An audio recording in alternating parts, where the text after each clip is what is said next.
Greetings, people of the earth.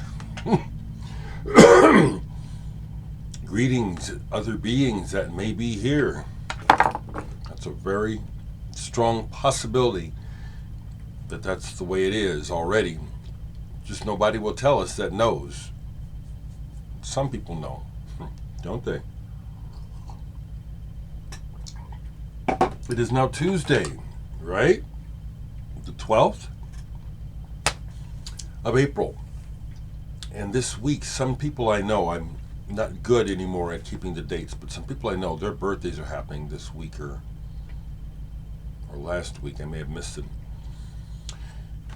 Hello, family. Hello, big sister Stephanie. I know you watch pretty regular. Hello, Karim. Hello, Gabrielle and Devin. If you watch, hello. I love you all so very much. Before I talk, well, no, this is just what I do. So, Facebook is really going through either some sort of strange update or glitch where a lot of people besides me are being restricted for basically no reason. I was restricted for 10 days. It said that I had crossed one of their lines. They wouldn't tell me what. In the past, I had two restrictions because of record covers, which is of course utterly ridiculous. Record covers I'd seen plenty of other people post, but somehow mine is offensive. And then I got two warnings because they said I was posting too fast and I was liking too much.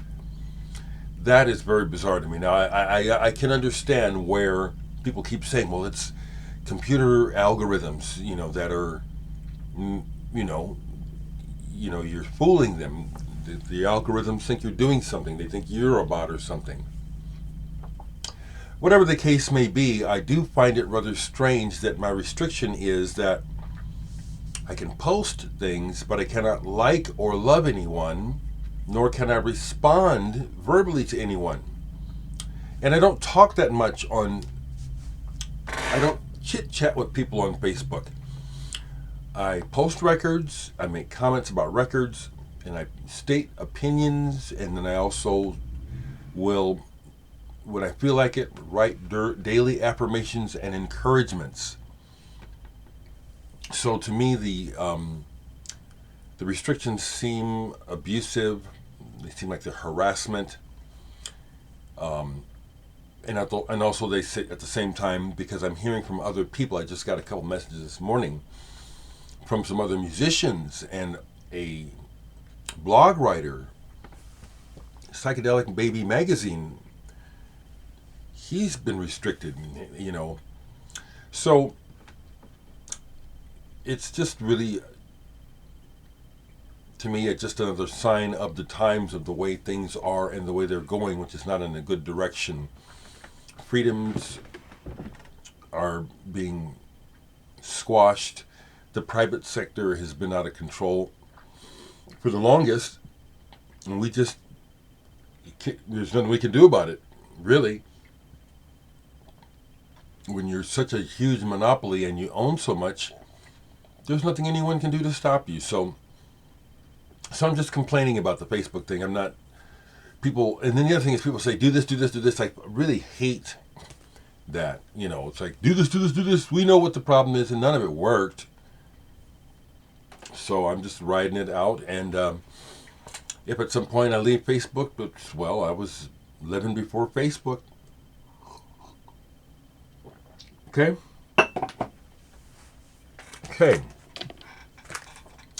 So it's early on Tuesday.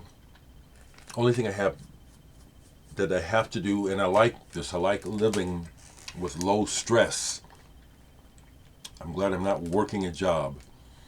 The only thing I have to do today is practice for the Dave Nance show next week with Fuzz, opening for Fuzz.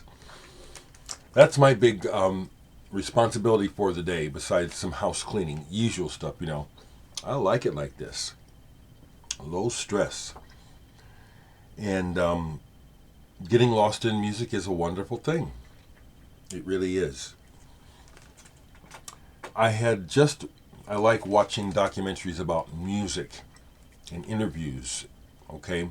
And I know what I'm looking for, so I find it, you know. The other thing about links is when people send me links about stuff I'm interested in, really 99% of the time I've already been there. 99% I've already been there. It's just my nature, okay? And I like discovering, okay?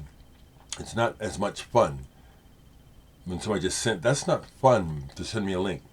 Going into the record store and digging is fun. When I'm in the mood to go through websites on the internet and look for stuff, that's fun, okay? Just try to understand how I operate. I know that people are going to continue to send me links, but understand my response, okay? Mostly I'm not interested. So I just watched a documentary that featured Rongiesson quite a bit in the documentary about Pink Floyd's making of Meddle. And, you know, I liked the commentary. It made sense. You know, it was coming from people who were working with Pink Floyd at the time.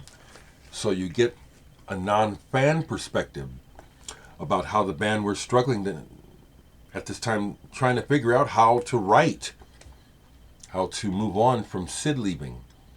And this was an important step for them. I really liked this album. I also found it interesting how quite a few people in the documentary found the "You'll Never Walk Alone" football chant on the end of one of the songs here annoying, because I do too, always have. The first time I heard it was like, what's this about? So I think I know what it's about. I think it's for Sid, but I don't know that, but that's what I think it's about. I enjoyed the documentary. Glad I got to see Pink Floyd. Didn't get to see Sid Barrett apparently, but I saw Pink Floyd. Played this, it was so good I played it twice all the way through. What was I doing? What was I doing? Yes, I was listening to this while doing some editing in MuseScore. I am making some headway on understanding rests, the value of the notes, and octaves and all that. So I'm working at it every day. It's like I'm in school. But I played this, Michael Urbanek with Larry Coryell, the Urbanek Coryell Band, Facts of Life. It's an interesting album. It's a mixture of jazz and folk music, folk ballads, folk tunes. Now everything on here says it's written by either Larry Coryell or Urbanek.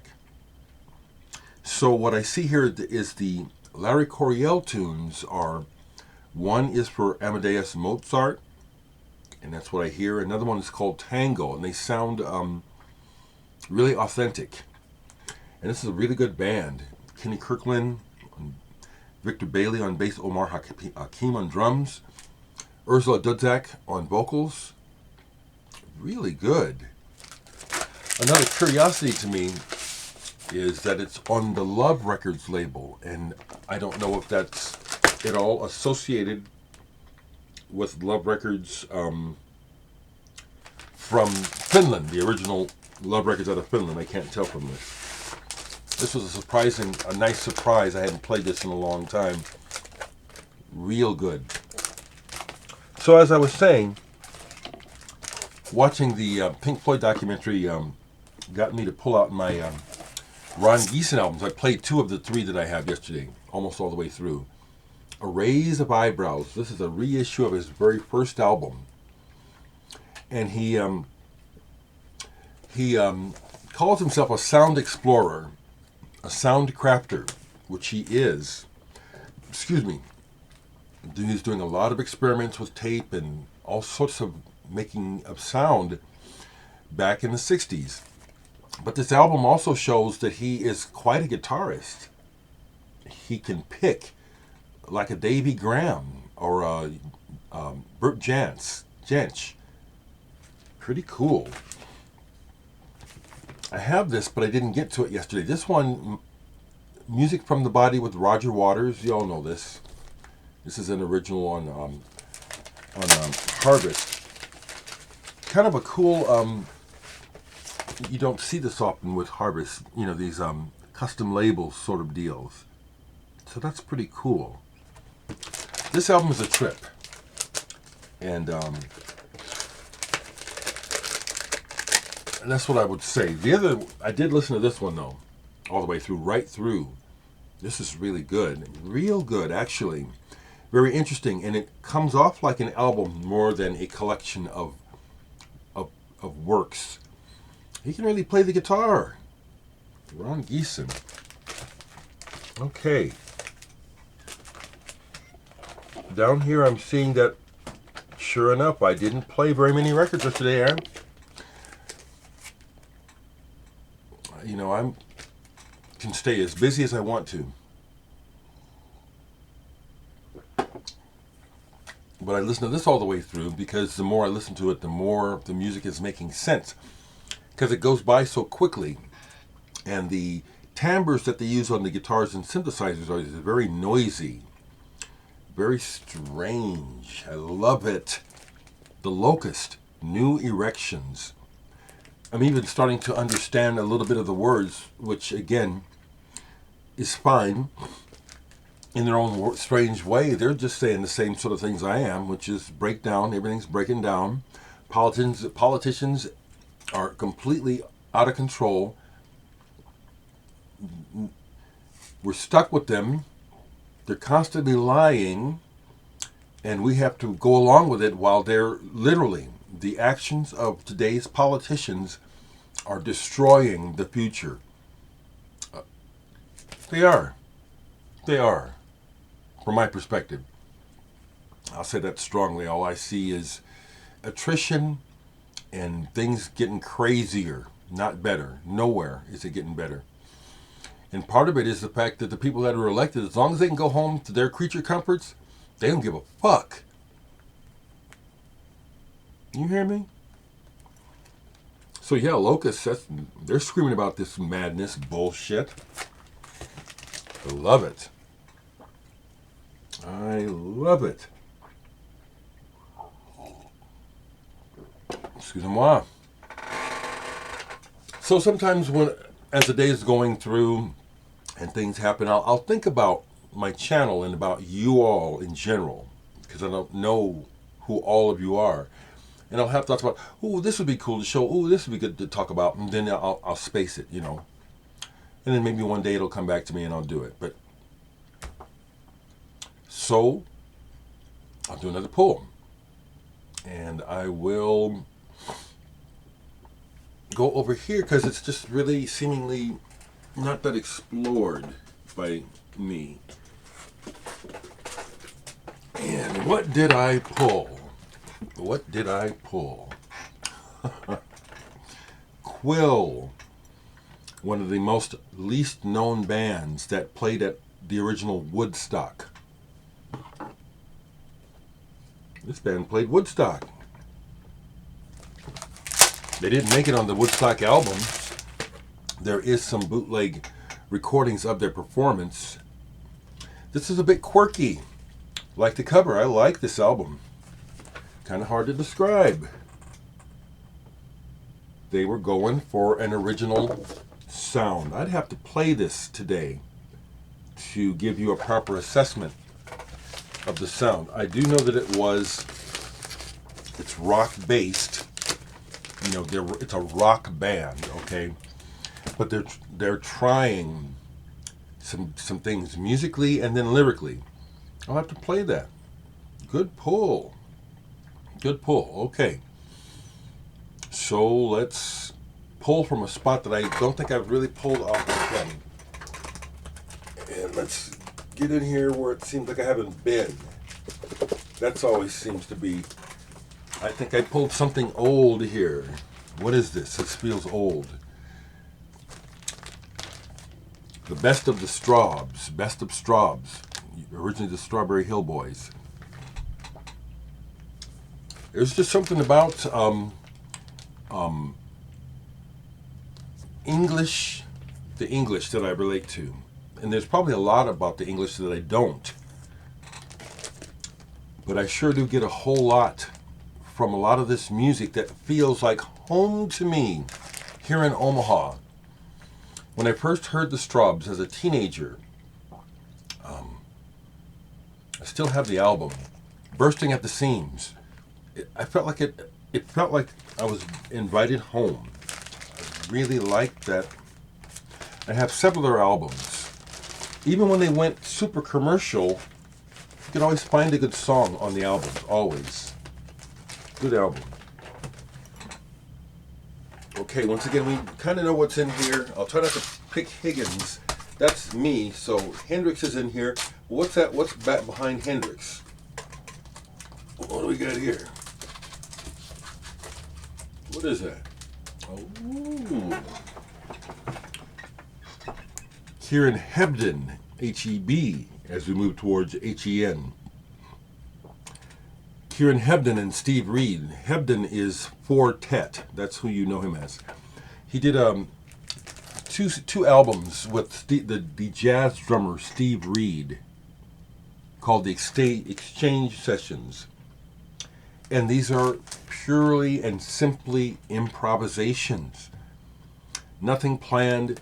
And this is, again, a great, not example, but this is why improvisation is so important and so fantastic. This just works. This is not boring at all. Not boring at all. And they're just moving. They're just moving through. It's really good. Okay, folks. I kind of feel like that's enough for now. Keep talking. Take care of yourselves. And as I said yesterday, because I see a lot of people, not just my friends, but through looking at social media, I see that the world is really pretty cracked up.